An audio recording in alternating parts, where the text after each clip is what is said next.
अब बात देश को हैरान करने वाले दिल्ली हिंसा मामले की। इससे जुड़े संबंधित टूल किट केस में पहली गिरफ्तारी दिशा रवि की हुई थी, लेकिन अब तक कई नाम सामने आ चुके हैं। दिल्ली पुलिस के पास कई आरोपियों के नाम है, लेकिन सवाल है कि इसका असली चेहरा, सूत्रधार कौन है? टूल किट के पीछे किसका दिमाग था?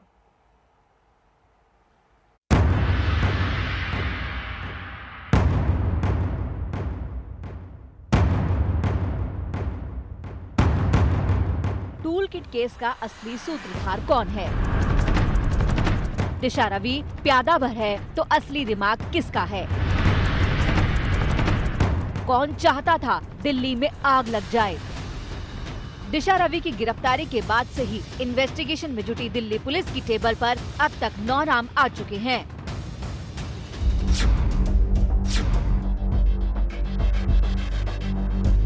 लेकिन दिल्ली पुलिस 9 चेहरों में से उस शख्स की पड़ताल में जुटी है जो टूल किट के जरिए राजधानी को अशांत करना चाहता था।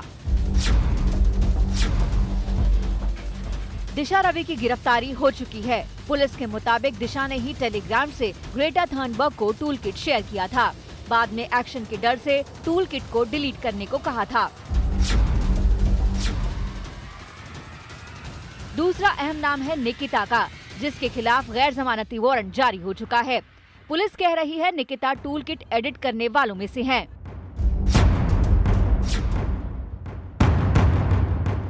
एक अहम किरदार है शांतनु मुलुक, जो अब तक लापता है। जानकारी के मुताबिक इसी ने जीमेल अकाउंट क्रिएट किया था, जिससे टूल किट तैयार हुआ। ये निकिता के साथ एक एनजीओ से भी जुड़ा था।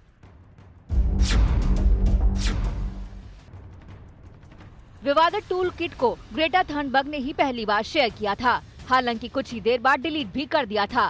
तारीख थी 3 फरवरी। दिल्ली पुलिस ने उसी दौरान थर्नबर्ग के ट्वीट को मॉनिटर कर लिया था।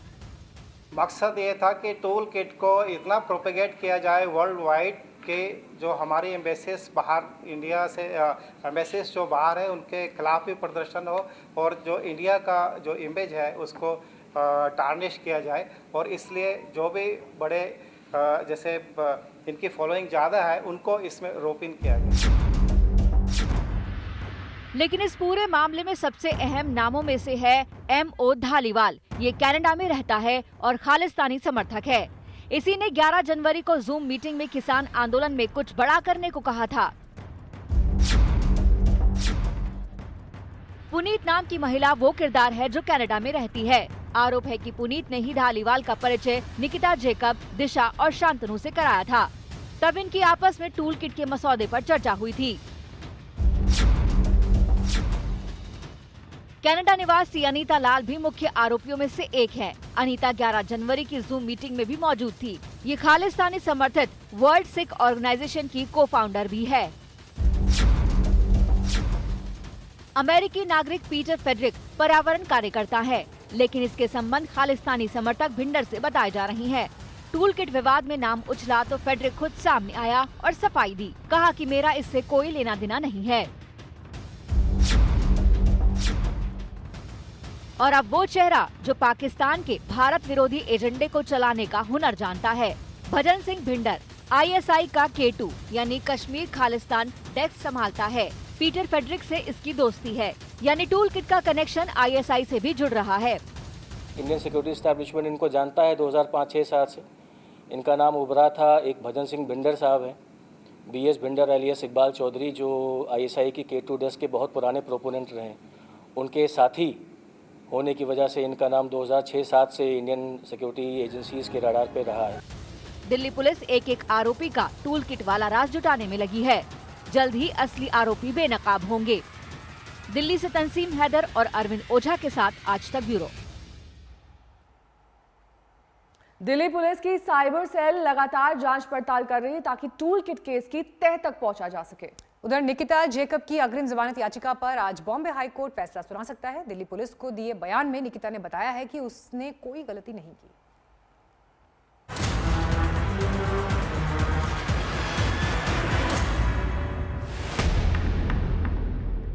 11 जनवरी की जूम मीटिंग में क्या हुआ था?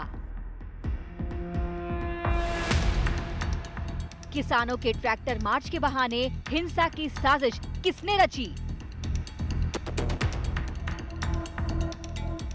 26 जनवरी को दिल्ली में हिंसा हुई।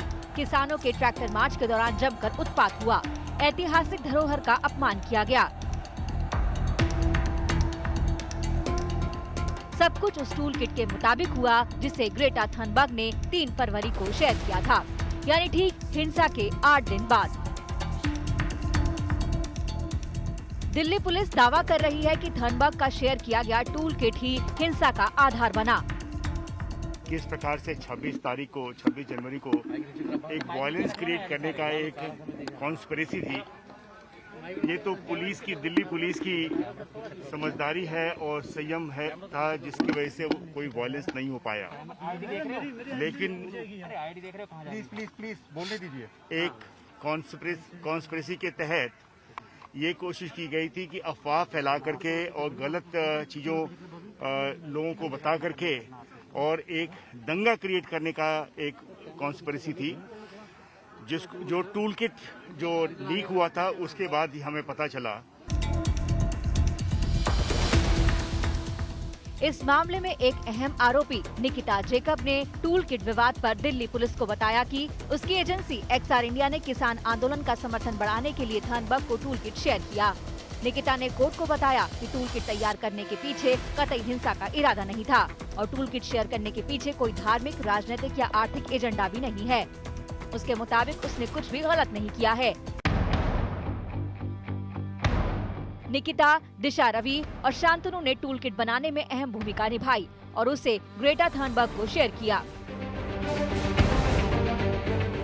लेकिन अहम सवाल ये है कि निकिता ने जो सफाई पेश की है उसमें कितना दम है।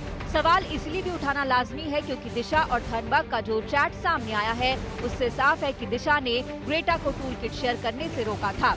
उसने यूएपीए के तहत कार्रवाई का डर भी जताया, यानी कुछ ऐसा था जिससे दिशा को लगने लगा था कि टूल किट सार्वजनिक हुआ तो मुसीबत बढ़ सकती है। ऐसे में निकिता जेकब की सफाई की कितनी अहमियत है, जिस टूल को शेयर करने से डरी थी उसे लेकर निकिता बता रही हैं कि उसका इरादा हिंसा फैलाने का कतई नहीं था। अब अदालत को तय करना है कि निकिता की दलीलों में कितना दम है। मुंबई से विद्या और दिल्ली से अरविंद ओझा के साथ आज तक ब्यूरो। बात अब लखनऊ की करेंगे, जिसे दहलाने की एक और बड़ी साजिश नाकाम हुई है। यूपी एसटीएफ ने पीएफआई के 2 सदस्यों को गिरफ्तार किया है, जिनसे बड़ी मात्रा में विस्फोटक जब्त किए गए। खुलासे के मुताबिक लखनऊ आए थे ये आतंकी और इनका टारगेट क्या था, हम आपको इस रिपोर्ट में दिखाते हैं।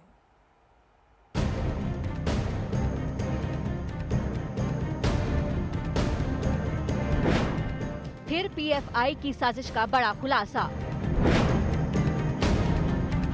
टारगेट पर थे हिंदू संगठनों के नेता। लखनऊ में पीएफआई की साजिश बेनकाब, 2 गिरफ्तार। दहशतगर्दी की साजिश रची जा चुकी थी, लेकिन एसटीएफ की मुस्तैदी ने पीएफआई की सारी साजिश को तहस नहस कर दिया। लखनऊ एसटीएफ ने पीएफआई की बारूदी साजिश का कल धमाकेदार खुलासा किया। 2 संदिग्ध गिरफ्तार किए गए, उनसे भारी मात्रा में विस्फोटक भी जब्त किए गए। एसटीएफ के मुताबिक पीएफआई के दोनों संदिग्धों से 16 एक्सप्लोजिव डिवाइस, 1 पिस्तौल, 7 कारतूस, 2 pen drive, 12 railway ticket, PAN card, ATM, DL, Aadhaar card बरामद हुए हैं। हमारी टीम ने इनको गिरफ्तार किया है। इनको अब कोर्ट के सामने पेश किया जाएगा। प्रारंभिक पूछताछ पर इन्होंने बताया है कि अपनी विचारधारा को फैलाने के लिए वर्ग विशेष के नवयुवकों को शारीरिक रूप से मजबूत हो का ब्रेन वॉश करके उनको विभिन्न हथियारों का प्रशिक्षण देकर देश के किसी भी कोने में घटना विशेष को अंजाम देने के लिए तैयार कर सकते हैं। ये इनका मुख्य उद्देश्य था। लखनऊ में मंगलवार को गिरफ्तार दोनों संदिग्ध पीएफआई के सदस्य हैं। कट्टर इस्लामिक संगठन पॉपुलर फ्रंट ऑफ इंडिया के सदस्य हथियारों के साथ पकड़े गए तो खलबली मच गई। इनमें से एक अनसद बदरुद्दीन पीएफआई का कमांडर बताया जा रहा है। ये केरल के पथानामथिट्टा का रहने वाला है। दूसरा संदिग्ध फिरोज खान है, जो केरल के कालीकट का रहने वाला है। यूपी पुलिस ने दोनों की गिरफ्तारी के बाद कई चौंकाने वाले खुलासे किए हैं। पुलिस ने बताया कि पीएफआई कई हिंदू संगठनों के बड़े नेताओं पर हमले की साजिश रच रहा है। उनकी कोशिश है कि यूपी और देश को अशांत किया जाए। पीएफआई अपनी साजिश को अंजाम देने के लिए एक वर्ग के युवाओं का ब्रेन वॉश करता है। उनको हथियारों की ट्रेनिंग भी दी जाती है ताकि वो हमले को अंजाम दे सकें। पीएफआई अक्सर यूपी में ऐसी साजिशों की कोशिश करता रहा है। पिछले साल भी हाथरस कांड के दौरान उसके 4 सदस्य गिरफ्तार किए गए थे, जो हाथरस कांड के बहाने हिंसा की साजिश में जुटे थे। यूपी पुलिस के मुताबिक एक साल में पीएफआई से जुड़े 123 लोग गिरफ्तार किए जा चुके हैं। अब लखनऊ में गिरफ्तार 2 सदस्यों से एसटीएफ पूछताछ कर उनकी पूरी साजिश का खुलासा करने में जुटी है। लखनऊ से शिवेंद्र श्रीवास्तव और कुमार अभिषेक के साथ आज तक ब्यूरो। तो कोरोना के दौर के बीच अब जिंदगी सामान्य हो रही है। पटना में इसका उदाहरण देखने को मिला, जहां पर बोर्ड की परीक्षाएं शुरू हो गई हैं। छात्र भी तमाम एहतियात के साथ इस परीक्षाओं के लिए पहुंच रहे हैं। परीक्षा केंद्र, पहचान पत्र, एडमिट कार्ड हाथ में लिए हुए तमाम छात्र आप देख सकते हैं तस्वीरों में, जो कि पटना में अब बोर्ड की परीक्षा देंगे। रुकेंगे फिलहाल यहाँ एक छोटी सी ब्रेक के लिए। फौरन हो गया हाजिर कुछ और खबरों के साथ। देखते रहिए आज तक।